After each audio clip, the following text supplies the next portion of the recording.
नहमदुहु व नुसल्ली अला रसूलिहिल करीम अम्मा बाद। अऊज़ु बिल्लाहि मिनश शैतानिर रजीम बिस्मिल्लाहिर रहमानिर रहीम। मुहतरम सामिईन, अस्सलामु अलैकुम व रहमतुल्लाहि व बरकातुहू।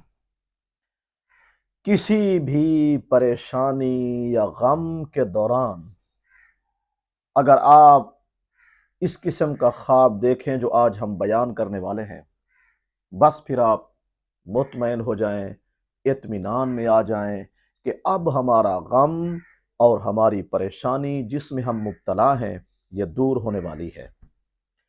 बाज़ औक़ात हम गमों से, परेशानियों से इतना ज़्यादा परेशान हो चुके होते हैं और उन गमों के दरमियान, परेशानियों के दरमियान हमें अल्लाह की तरफ से इस किस्म का कोई ख्वाब, कोई रहनुमाई आती है, लेकिन उनकी ताबीर, उनका मकसद ना जान सकने की वजह से हमें मालूम ही नहीं होता कि हमारा गम, परेशानी अब आराम में बदलने वाला है, अब हमें इत्मीनान नसीब होने वाला है।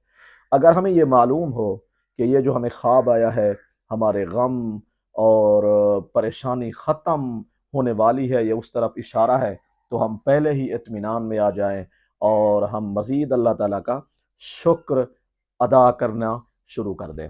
वैसे भी हर वक़्त शुक्र करना चाहिए, लेकिन जब हमें इस किस्म का ख्वाब है, हमें पहले मालूम हो जाए कि अब हमें इत्मीनान मज़ीद मिलने वाला है, तो हम शुक्र में इजाफ़ा कर सकते हैं।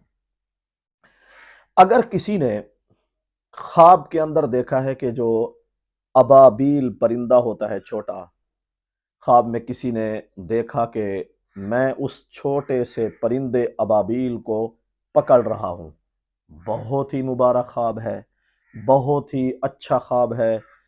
अब आप ये समझ लें, आपने अगर ये ख्वाब देखा है तो मुझे गमों से निजात मिलने वाली है, मेरी परेशानियां ख़त्म होने वाली हैं, मेरे गम, मेरी परेशानियां सुकून में तब्दील होने वाली हैं।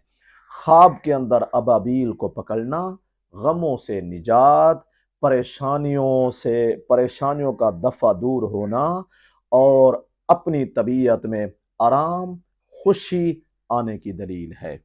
वल्लाहु आलम। अल्लाह ताला हमारे ख्वाबों को हमारे लिए बायस रहमत और बरकत बनाए। व आखिरु दावाना अनिल हम्दुलिल्लाहि रब्बिल आलमीन।